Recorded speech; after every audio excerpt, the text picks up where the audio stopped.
बच्चों कैसे हैं आप सब। चलिए आज हम अपनी पहली कॉलिगेटिव प्रॉपर्टी पढ़ने जा रहे हैं जिसका नाम है relative lowering of vapour pressure. ठीक है, तो चलो इसको शुरू करते हैं। इसको शुरू करने से पहले थोड़ा सा बेसिक देखते हैं।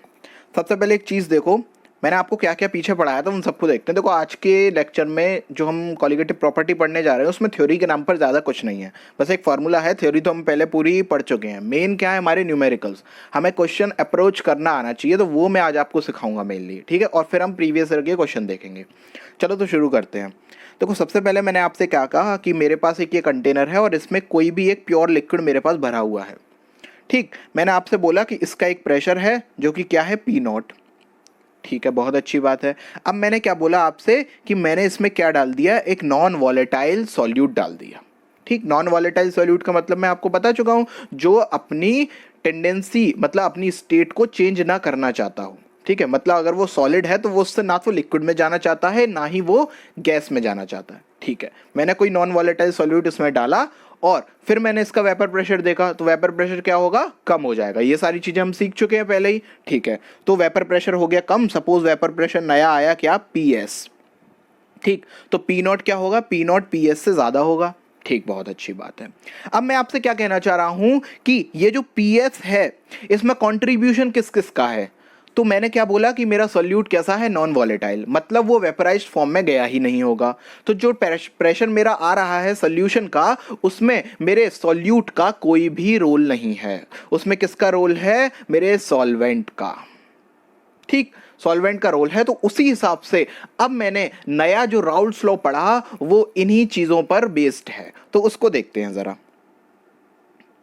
देखो सबसे पहले मैंने क्या बोला कि मेरा एक कंटेनर, उसमें कुछ प्रेशर क्या, पी नॉट, किसका, प्योर लिक्विड का। ठीक, फिर मैंने क्या किया, एक नॉन वॉलेटाइल सॉल्यूट ऐड किया और कुछ प्रेशर क्या हो गया, पीएस, जो कि पी नॉट से कम है। ठीक, बहुत अच्छी बात है। अब मुझे क्या निकालना है, relative lowering of vapour pressure. अच्छा, इस टर्म का मतलब क्या है, सबसे पहले उसको समझते हैं। सबसे पहले हम देखते हैं लोअरिंग ऑफ वेपर प्रेशर। ठीक है, क्या हुआ, जब मैंने नॉन वॉलेटाइल सॉल्यूट ऐड किया तो मेरा कुछ प्रेशर क्या हो गया, कम हो गया। ठीक, तो मैंने क्या बोला, ये मेरा लोअरिंग हो गया, किसका, वेपर प्रेशर का। ठीक, रिलेटिव लोअरिंग का मतलब क्या है, पहले से कितना कम हुआ। ठीक, मतलब अब जितना कम हुआ है उसका फ्रैक्शन अगर मैं अपने पहले वाले से निकालूं तो वो कितना होगा, उसी को हम क्या बोलेंगे, relative lowering of vapour pressure. ठीक, तो लोअरिंग ऑफ वेपर प्रेशर क्या हुआ, P naught minus P S, pure का माइनस सॉल्यूशन का, जो भी कुछ भी आया उसको मैंने क्या बोला, डेल्टा पी। और अगर मैं डेल्टा पी में ओरिजिनल मतलब अपने पी नॉट का डिवाइड दे दूं तो क्या होगा, वो आ जाएगा मेरा relative lowering of vapour pressure. ठीक, तो मेन हमारी इस लेक्चर में चर्चा किसकी होगी, केवल इसी टर्म की। हम हर न्यूमेरिकल में केवल यही निकालेंगे या फिर ये दिया होगा तो कुछ और निकालेंगे, मेन मुद्दा यही रहेगा। ठीक है, चलो तो देखते हैं। सबसे पहले हम इसके लिए राउल्स लॉ देखते हैं। तो अब मैंने क्या बोला, राउल्स लॉ मेरा क्या होता है, राउल्स लॉ मेरा कहता है कि मुझे अगर किसी का पार्शियल प्रेशर निकालना है तो मैं उसमें अपने टोटल वेपर प्रेशर जो प्योर लिक्विड का है उसको और इनटू क्या कर दूंगा, मोल्स ऑफ सॉल्यूट कर दूंगा। ठीक है, मोल फ्रैक्शन ऑफ सॉल्यूट कर दूंगा। ठीक, लेकिन हमने क्या देखा, इस वाले चीज में, इस वाले जो हमारी थ्योरी चल रही है इसमें हमारा जो सॉल्यूट है वो कैसा है, नॉन वॉलेटाइल, मतलब उसका तो कंट्रीब्यूशन ही नहीं है वेपर प्रेशर में।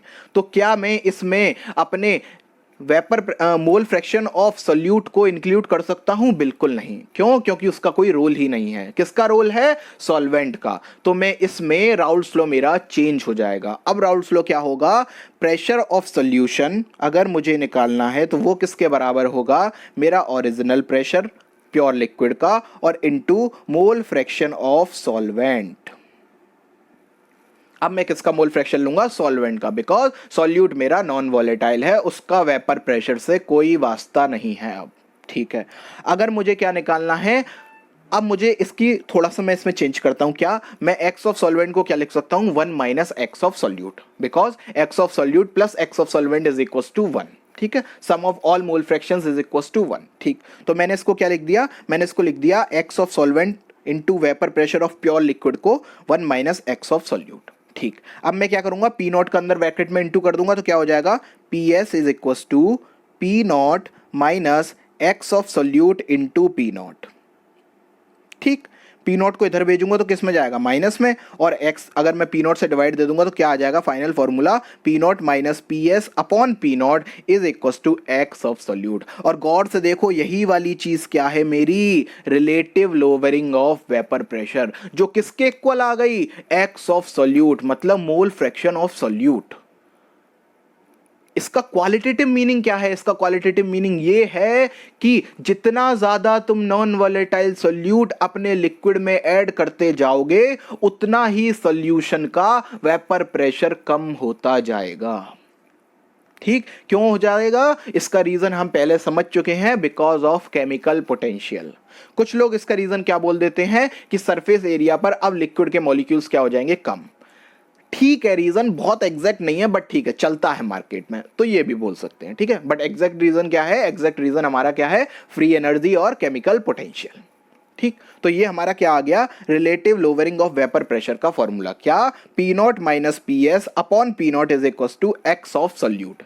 ठीक, एक्स ऑफ सोल्यूट को अगर हम मोल्स के टर्म में लिखना चाहे तो क्या लिखेंगे, N of solute upon N of solute plus N of solvent. तो एन ऑफ सॉल्वेंट को हमने बड़े एन से डिनोट कर दिया, एन ऑफ सोल्यूट को हमने छोटे एन से डिनोट कर दिया, तो ये एक हमारा फॉर्मूला बनकर तैयार हो गया।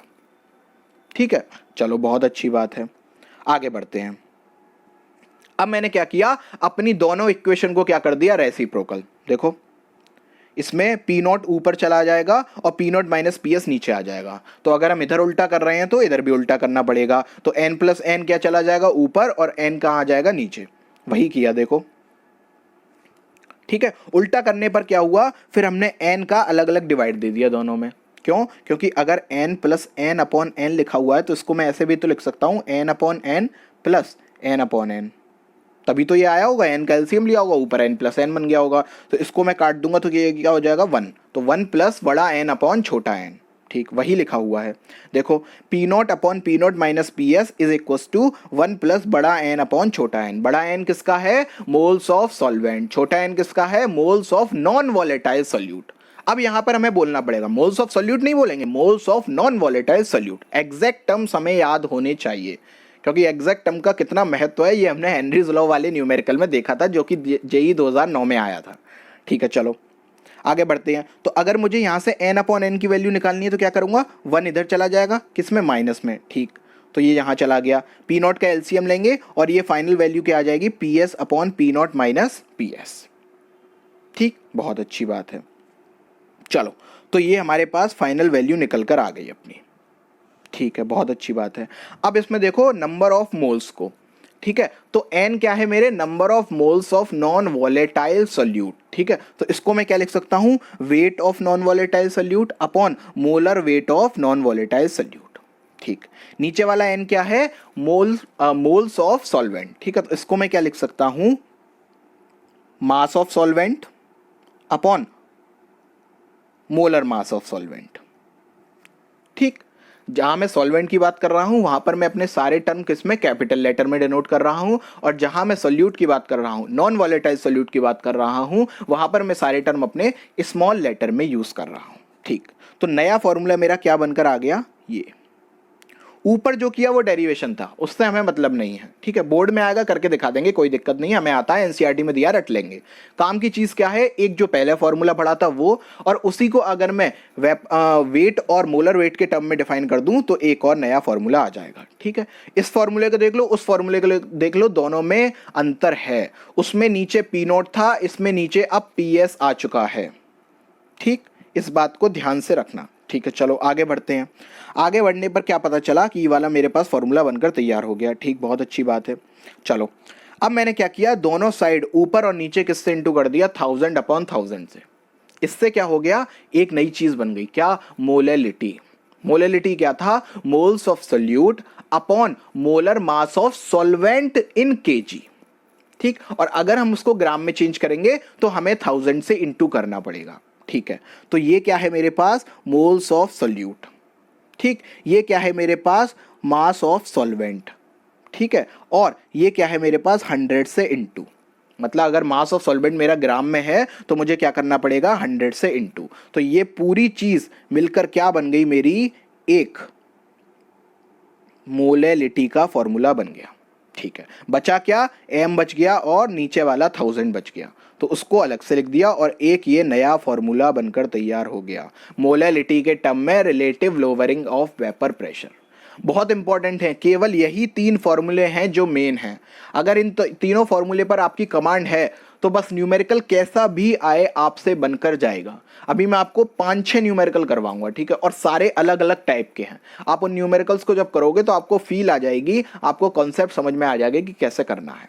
मोलैलिटी वाले फॉर्मूले को बहुत अच्छे से समझ लो, बहुत अच्छे से रट लो, बिकॉज अब अगर मैंने यहां पर इसको मोलैलिटी के टर्म में डिफाइन कर दिया तो अब मैं इसमें अपने इंटर कन्वर्जन वाली वैल्यूज भी ऐड कर सकता हूं, जो मैंने लेक्चर पढ़ा था ना। मतलब अब मेरा सॉल्यूशन में मोल भी ऐड हो सकता है और कॉम्प्लिकेटेड न्यूमेरिकल तैयार किया जा सकता है जेईई एडवांस के लिए। तो ये सारे फॉर्मूले मुझे इनके इंटर कन्वर्जन तैयार होने चाहिए बहुत अच्छे से, ठीक है, बहुत अच्छी बात है। अब मैंने क्या कहा कि जब मैंने अपना नॉन वॉलेटाइल सॉल्यूट डाला तो वो तो डिसोसिएट हो गया या वो तो एसोसिएट हो गया, तो मतलब अब मुझे किसकी याद आई, वेन टॉफ फैक्टर की, ठीक है। इसीलिए वो मैंने आपको पहले ही पढ़ा दिया ताकि अब यहां पर उसकी चर्चा ना करनी पड़े।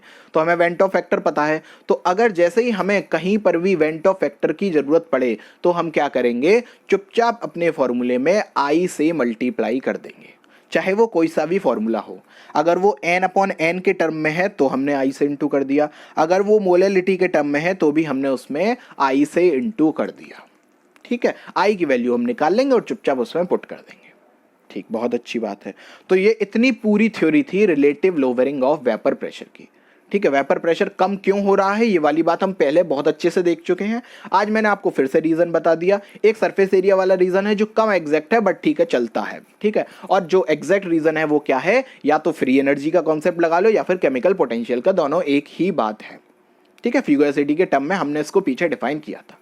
अब हम मेन चर्चा पर चलते हैं अपने न्यूमेरिकल्स की, ठीक है। बहुत छोटे छोटे न्यूमेरिकल्स से बहुत अच्छे अच्छे न्यूमेरिकल्स तक जाएंगे। आप न्यूमेरिकल में मैं कैसे अप्रोच कर रहा हूं उस चीज को सीखिए। ये आपके लिए नए न्यूमेरिकल हैं, मैं एक्सपेक्ट नहीं कर रहा आपसे पहले ही सारे न्यूमेरिकल बन जाएं, ठीक है। लेकिन मैं आपको 5 तरीके के न्यूमेरिकल कराऊंगा, वो 5 टाइप के न्यूमेरिकल होंगे। एक तरीके से नई नई चीजें आपको सीखने को मिलेंगी और उसके बाद 3 आपको प्रीवियस ईयर जेईई के क्वेश्चन दिखाऊंगा, वो आपसे बहुत आराम से बन जाएंगे, ठीक है, क्योंकि वो इसी टाइप के होंगे, वो आपको खुद सॉल्व करने, वो मैं सॉल्व नहीं करवाऊंगा। तो इसलिए आपको ये 5 न्यूमेरिकल बहुत अच्छे से देखने हैं। चलिए शुरुआत करते हैं पहले न्यूमेरिकल से, जो कि बहुत बेसिक न्यूमेरिकल है। क्या कह रहा है, 10 ग्राम मेरा सॉल्यूट है, उसको मैंने 80 ग्राम एसीटोन में, जिसका वेपर प्रेशर 271 था, उसमें डिसॉल्व किया, ठीक है। मतलब अब मुझे प्योर लिक्विड का वेपर प्रेशर पता है, प्योर लिक्विड का मास पता है और मुझे अपने सॉल्यूट का भी मास पता है, ठीक। अगर वेपर प्रेशर प्योर एसीटोन का कितना है, 283, ठीक है। प्योर एसीटोन का भी मुझे वेपर प्रेशर पता चल गया और वो मेरा किसका था, सॉल्यूशन का वेपर प्रेशर है 271, वो भी पता है, ठीक है। मुझे क्या निकालना है, मोलर मास ऑफ सॉल्यूट। सबसे पहले जब भी relative lowering of vapour pressure का या किसी भी कॉलिगेटिव प्रॉपर्टी का क्वेश्चन आए, सबसे पहले हमारा धर्म बनता है हम चुपचाप फॉर्मूले को लिखें सामने, ठीक है। फॉर्मूला क्या है, P0 minus PS upon PS is equal to W upon M into M upon W, ठीक है। ये बड़ा W है, वो छोटा W है। क्या मुझे P0 पता है, हाँ पता है 283। क्या मुझे PS पता है, हाँ 271, मतलब यहाँ की मुझे सारी चीज़ें पता हैं, ठीक। क्या मुझे वेट ऑफ सॉल्यूट पता है, हाँ 10 ग्राम। क्या मुझे मोलर मास ऑफ सॉल्यूट पता है, नहीं, निकालना है, ठीक है, ये मुझे निकालना है। क्या मुझे मोलर मास ऑफ सॉल्वेंट पता है, हाँ एसीटोन है ना, एसीटोन का मुझे मोलर मास पता है कितना, CH3CO, CH3 होता है एसीटोन का फॉर्मूला, तो चुपचाप उसमें से आपको पूरा मोलर मास निकालना है, वो आपको आता ही होगा, ठीक है, बहुत अच्छी बात है। क्या मुझे वेट पता है, हाँ दे रखा है कितना, 80 ग्राम। मतलब मुझे इस फॉर्मूले में सारी चीजें पता हैं। मोलर मास कितना होता है एसीटोन का, 58, ठीक, आप निकाल लेना उसको। तो इस फॉर्मूले में आप पुट कर दोगे तो आपको क्या मिल जाएगा, मास। मैं आपको करके दिखा रहा हूं पूरा एक न्यूमेरिकल तरीके से। तो सबसे पहले मुझे प्योर का लगाना है, वो कितना है 283 माइनस सॉल्यूशन का 271 अपॉन 271 इज इक्वल टू 10 मुझे दिया गया है वेट, ये मुझे निकालना है, इंटू मोलर मास कितना होता है 58 और वेट कितना दे रखा है 80। यहाँ से जब आप एक्स सॉल्व करेंगे यानी कि मास सॉल्व करेंगे तो वो आ जाएगा 163 ग्राम पर मोल, ठीक है, बहुत अच्छा सा क्वेश्चन, केवल फॉर्मूला लगाना हमने इसमें सीखा। ठीक है, चलो आगे बढ़ते हैं। नेक्स्ट क्वेश्चन देखो क्या कह रहा है, calculate weight of urea which must be dissolved in 400 gram of water. मतलब मुझे सॉल्वेंट का वेट दे दिया गया कितना, 400 ग्राम। ठीक, so that final solution has vapour pressure 2% less than of vapour pressure of pure water. ठीक है, वो मुझसे कह रहा है कि मैं कितना यूरिया ऐड करूं 400 ग्राम वाटर में ताकि उसका जो फाइनल सॉल्यूशन का वेपर प्रेशर है वो मेरे ओरिजिनल सॉल्यूशन से, ओरिजिनल सॉल्यूशन मतलब प्योर लिक्विड से 2% कम हो जाए। ठीक है, बहुत अच्छी बात है। तो अब सबसे पहले इस फॉर्मूले में क्या पता करना है मुझे, मेरा ओरिजिनल वेपर प्रेशर क्या था, और उसकी मुझे कोई भी नॉलेज नहीं है। तो मैं मान लेता हूं कि let my original vapour pressure is V। ठीक है, जो कि किसका है, वाटर का। मैंने क्या मान लिया, वो मेरा कितना है, V है। ठीक, अब वो मुझसे कह रहा है कि फाइनल सॉल्यूशन का जो वेपर प्रेशर है वो 2% लेस है, किससे, ओरिजिनल सॉल्यूशन से। मतलब P नॉट में से अगर मैं PS घटाऊंगा तो वो कितना आ जाएगा, 0.02 V, ओरिजिनल का 2%। ठीक है, ओरिजिनल कितना था, V, तो उसका 2% कितना हो गया, 0.02 V। ठीक है, अच्छा, मतलब इसका मतलब है कि जो फाइनल सॉल्यूशन है उसका वेपर प्रेशर कितना हो गया होगा, 0.98 V।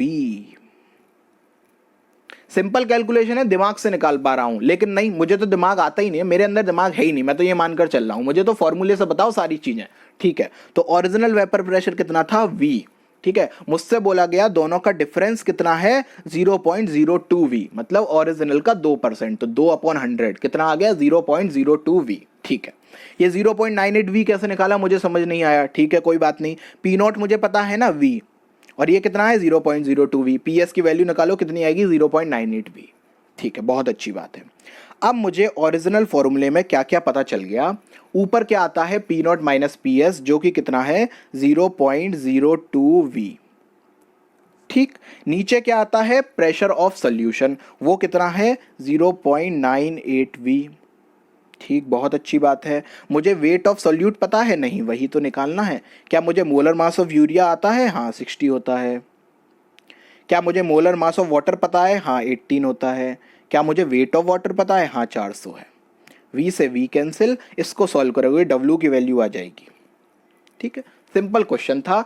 कॉन्सेप्ट क्या लगाना था, क्या आपको मैथमेटिक्स लगानी आ रही है या नहीं।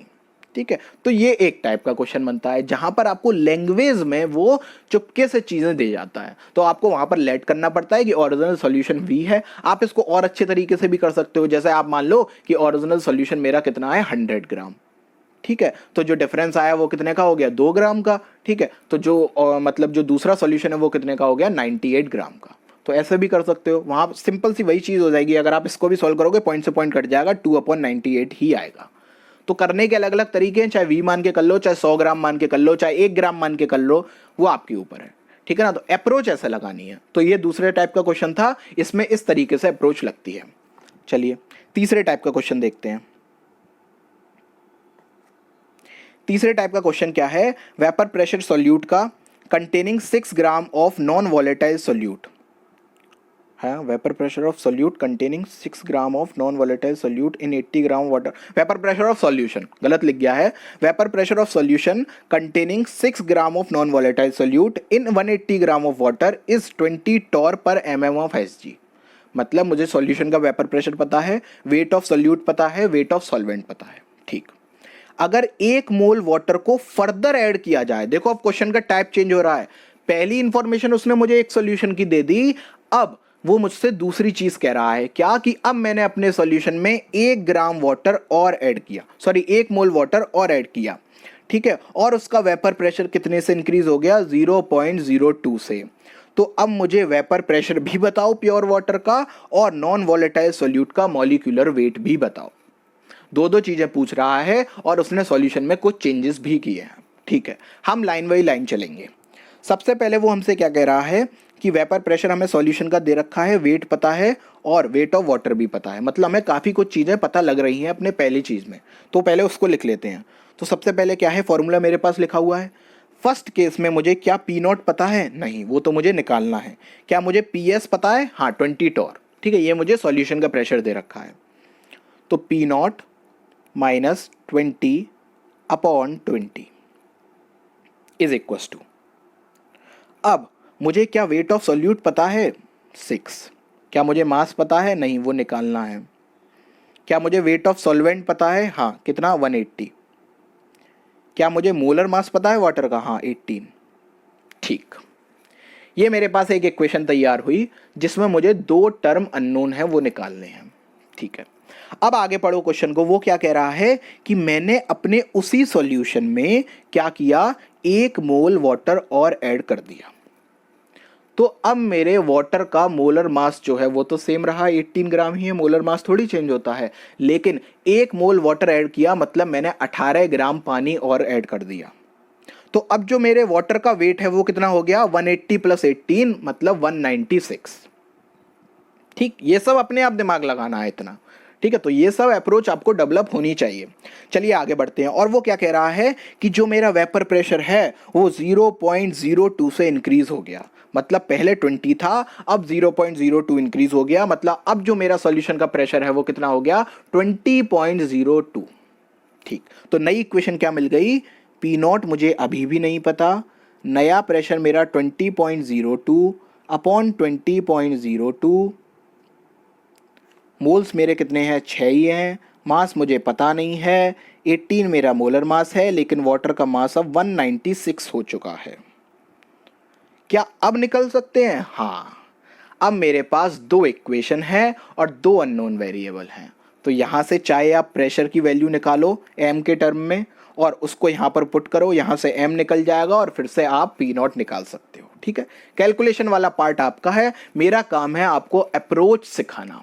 ठीक है, तो ये मेरे तीसरे टाइप का न्यूमेरिकल था। इसका मैं आपको आंसर बता दे रहा हूं, आप खुद निकालना। पी आएगा आपका 20.22 एटीएम और मास आएगा आपका 54 ग्राम पर मोल।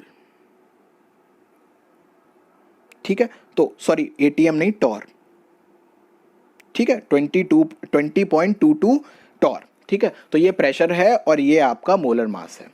ठीक है, इसको आपको निकालना है। अगर आपसे ना निकले, बेझिझक मुझे चाहे इंस्टाग्राम पर मैसेज करना, चाहे मुझे आप कमेंट बॉक्स में बोल देना, चाहे आप टेलीग्राम में बोल देना, सबके लिंक आपको डिस्क्रिप्शन में मिलेंगे। ठीक है ना, बिल्कुल भी हिचकिचाने की जरूरत नहीं है। हमें नहीं आया कोई बात नहीं, इसमें क्या दिक्कत है। ठीक है, सीखना इंपॉर्टेंट है। तो चलिए, ये तीसरे टाइप का न्यूमेरिकल था। अब हम देखते हैं चौथे टाइप का न्यूमेरिकल, जिसमें वो 2 चैप्टर्स को मिक्स करता है। मतलब अब वो सॉल्यूशन में कॉलिगेटिव प्रॉपर्टी को और हमारा जो इंटर कन्वर्जन पार्ट था कंसंट्रेशन टर्म्स का, उसको इंक्लूड कर देगा। तब कैसा न्यूमेरिकल बनता है उसको जरा देखिए। क्या बोल रहा है, अगर मैंने 0.1 मोलर, मोलरिटी दे दी उसने, 0.1 मोलर सॉल्यूशन लिया K4FeCN6 का। ठीक है, 300 केल्विन पर मैंने उसको प्रिपेयर किया है और उसकी डेंसिटी इतनी है।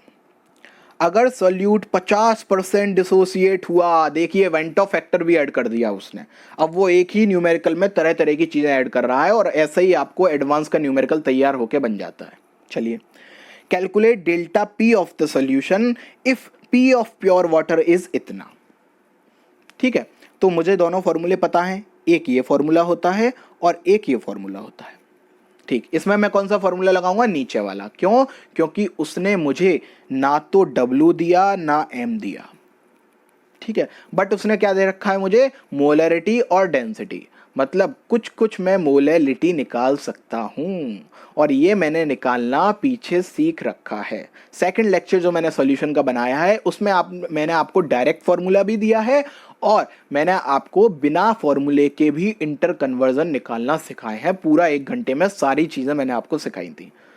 तो अब ये आपकी परीक्षा का टाइम है, मैं निकालना फिर से नहीं बताऊंगा। ठीक है ना, वहां से देखो और खुद यहां पर मोलैलिटी निकाल कर रखो। थोड़ी सी एक्सरसाइज आपकी भी होनी चाहिए। चलिए, तो हम इसको सॉल्व करते हैं, लेकिन मोलैलिटी वाला पार्ट मैं आपको निकाल कर नहीं दिखाऊंगा। ठीक है ना, मैं भी बदतमीज हूँ इस मामले में। चलिए आगे बढ़ते हैं। तो इसमें क्या करना पड़ेगा, सबसे पहले मुझे K4FeCN6 का मास पता होना चाहिए। तो मुझे पोटेशियम का मास दे रखा है, Fe का मास दे रखा है। जब आप इसमें पुट करेंगे, कार्बन का 12 हो गया, नाइट्रोजन का 14 हो गया। जब इसको सॉल्व करेंगे तो K4FeCN6 का मास कितना आएगा, 368। ठीक है, चलो तो इसको सॉल्व करते हैं। सबसे पहले मुझे क्या निकालना है, आई निकालना है, क्योंकि उसने बोल दिया कि मेरा सॉल्यूशन क्या हो गया, मेरा जो सॉल्यूट है वो डिसोसिएट हो चुका है। ठीक है, तो इस वाले फॉर्मूले को हमने आई निकालना इसका सीखा है वेंटो फैक्टर में। ठीक है, तो 1 + 5 - 1 इंटू कितना 50%, मतलब 50/100 यानी कि 1/2। इसको सॉल्व करोगे तो कितना आ जाएगा 3, यानी कि आई की वैल्यू कितनी आ गई 3। ठीक, बहुत अच्छी बात है। क्या मुझे पी नॉट पता है? नहीं। क्या मुझे पी एस पता है? नहीं। पी नॉट पता है। पी नॉट कितना है? 25। ठीक है, तो अब देखो इस फॉर्मूले में मुझे बेसिकली क्या निकालना है, इस क्वेश्चन में मुझे निकालना है डेल्टा पी की वैल्यू, मतलब P naught minus P S की वैल्यू मुझे निकालनी है। ठीक, तो इस क्वेश्चन को कैसे सॉल्व करते हैं जरा देखिए। देखो मुझे इधर पी नॉट भी नहीं पता, मुझे इधर पी एस भी नहीं पता, तो इस वाले टर्म को थोड़ा सा सिंप्लीफाई कर लेते हैं। कैसे? सबसे पहले हम राइट साइड को सॉल्व करते हैं। क्या मुझे मोलर मास पता है? हाँ पता है। ठीक है, 100 तो पता ही है, आई की वैल्यू मैंने निकाल ली, और मोलैरिटी की वैल्यू मैं किससे निकाल लूंगा? मोलैरिटी और डेंसिटी से। ठीक है, ये मैंने आपको निकालना सिखाया है। तो जब आप राइट साइड को सॉल्व करोगे सारी वैल्यू पुट करने के बाद, तो जो आपकी राइट साइड में वैल्यू निकल कर आएगी वो आएगी 7.12 इंटू 10⁻³ मोलैरिटी तो मैं आपको नहीं निकलवाऊंगा, ये तो आपको खुद ही निकालनी पड़ेगी। ठीक है, तो ये आ गई 7.12 इंटू 10⁻³ वैल्यू। ठीक, बहुत अच्छी बात है। अब मुझे क्या करना है, लेफ्ट साइड का मुझे कुछ भी नहीं पता, तो मैं क्या करूंगा, मुझे पी नॉट पता है, पी एस नहीं पता, तो यहां से मैं किसकी वैल्यू निकाल लूंगा? पी एस की। ठीक, पी एस अगर आप इसको सॉल्व करके निकालोगे ना तो थोड़ी सी टफ पड़ेगी। मैं आपको नया तरीका बताता हूं कैसे निकालते हैं पी एस अगर ऐसे दिया हो तो। देखो ये मुझे पता चल गया राइट साइड में कितनी आई, 7.12 इंटू 10⁻³ इधर अलग अलग डिवाइड दे दो तो क्या बन जाएगा, P naught upon P S minus P S upon P S, that is 1। 1 को राइट साइड में पहुंचाओगे तो क्या हो जाएगा, 1 प्लस में चला जाएगा, तो अब क्या हो जाएगा वहां पर 1 + 7.12 इंटू 10⁻³ ठीक है, जो कि कितना हो जाएगा 1.00712। ठीक, मुझे पी एस निकालना है तो पी एस को राइट में भेज दो और इसको कहाँ लिया हो, डिनोमिनेटर में, और इसकी वैल्यू कितनी है 25। तो जब आप 25 में 1.00712 का डिवाइड दोगे तो आपको पी एस की वैल्यू मिलकर आएगी 24.82।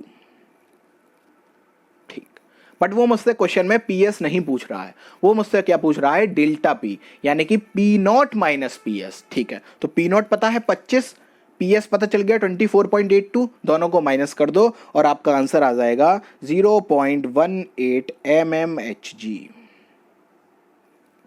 ये मुझसे क्या निकलवा लिया उसने, डेल्टा पी। इस क्वेश्चन में क्या टफनेस थी, इस क्वेश्चन में टफनेस इतनी थी, या तो हम कैलकुलेशन को टफ बना सकते थे, ठीक है, तो वो मैंने आपको सिंप्लीफाई करना सिखा दिया, और दूसरा अगर मुझे मोलैरिटी और डेंसिटी दे रखी है तो मुझे अगर मोलैरिटी निकालनी नहीं आती है तो ये क्वेश्चन कैसा हो जाएगा, टफ हो जाएगा। ठीक है, डायरेक्ट फॉर्मूले से निकालना चाहो निकाल लो, बट मैंने आपको बिना फॉर्मूले के भी सारी चीज़ें निकालना सिखाई हैं। अगर आपकी उस पर कमांड है तो आपसे बन जाएगा, अगर कमांड नहीं है तो ये क्वेश्चन लेंदी चला जाएगा। ठीक है, तो चलिए बस इसमें इतना ही था, 0.18 mmHg आ गया। तो ये इस तरीके से 4 टाइप के क्वेश्चन आपके बने। ठीक है, चलो अब देखते हैं प्रीवियस ईयर क्वेश्चन। ठीक, तो वैसे तो मैं चाह रहा था कि तीनों क्वेश्चन होमवर्क में दे दूं, बट नहीं, एक करा देता हूं, 2 क्वेश्चन होमवर्क में दूंगा। बिल्कुल सिंपल से क्वेश्चन है। अब आपका काम बनता है, आप वीडियो को पॉज करो और इस क्वेश्चन को खुद सॉल्व करने की कोशिश करो। देखो क्वेश्चन क्या कह रहा है, रूम टेम्परेचर है, डाइल्यूट सॉल्यूशन ऑफ यूरिया है जिसको प्रिपेयर किया गया 0.60 ग्राम यूरिया डालकर 360 ग्राम वाटर में। मास ऑफ वाटर पता है, मास ऑफ सॉल्वेंट भी पता है, मास ऑफ सॉल्यूट भी पता है। वेपर प्रेशर प्योर वाटर का इतना है, कितना, 35 mmHg। ठीक, क्या निकालना है, lowering of vapour pressure will be, मतलब डेल्टा पी निकालना है, जो अभी निकाला पिछले क्वेश्चन में, सेम वैसा ही है, डिट्टो। ठीक है, तो चलो इसको सॉल्व करते हैं। देखो सबसे पहले मुझे फॉर्मूला लगाना है, तो फॉर्मूले में मुझे पी नॉट पता है, पी नॉट कितना है 35।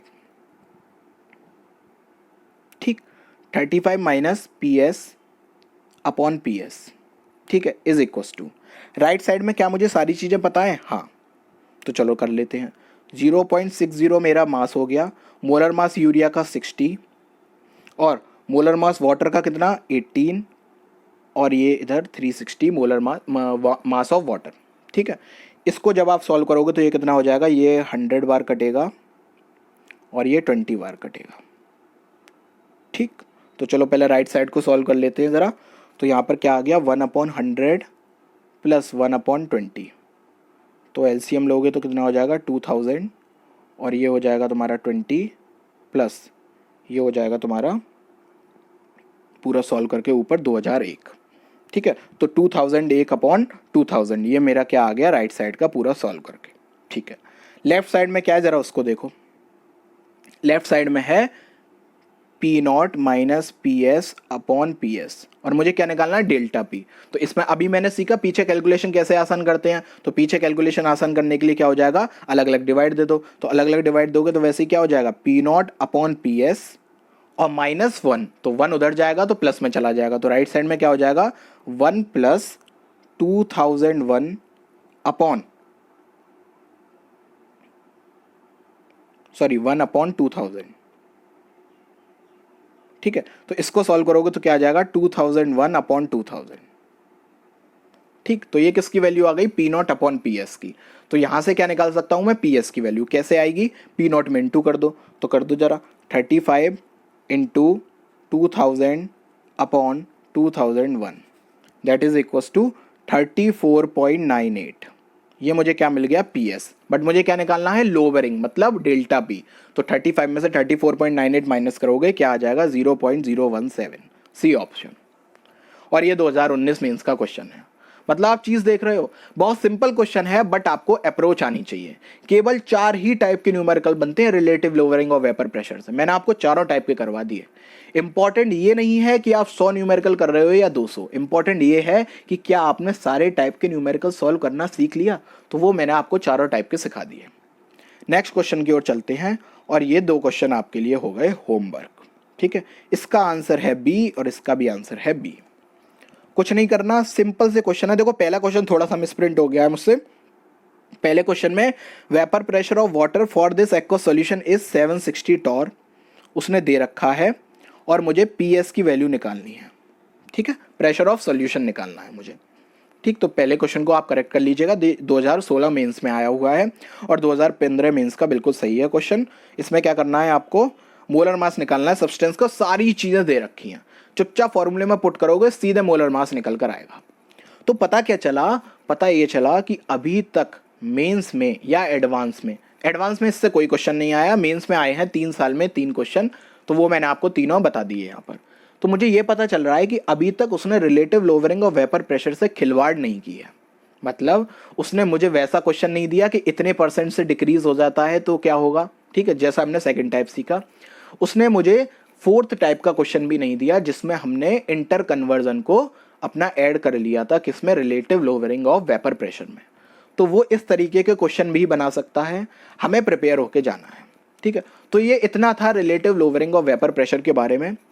इसको एक्सपेरिमेंटली कैसे मेजर करते हैं तो वो आता है हमारा ओस्टवेल्ड-वेकर मेथड से। वो हम अगली वीडियो में सीखेंगे, और फिर उसके बाद हम अपनी नेक्स्ट कॉलिगेटिव प्रॉपर्टी पर चलेंगे।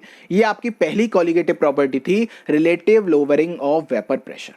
बहुत अच्छे से आनी चाहिए। आई होप आपको समझ में आई होगी। पूरी थ्योरी कवर हो चुकी है और सारे टाइप के न्यूमेरिकल्स भी हो चुके हैं। प्रीवियस ईयर न्यूमेरिकल भी मैंने आपको करवा दिए।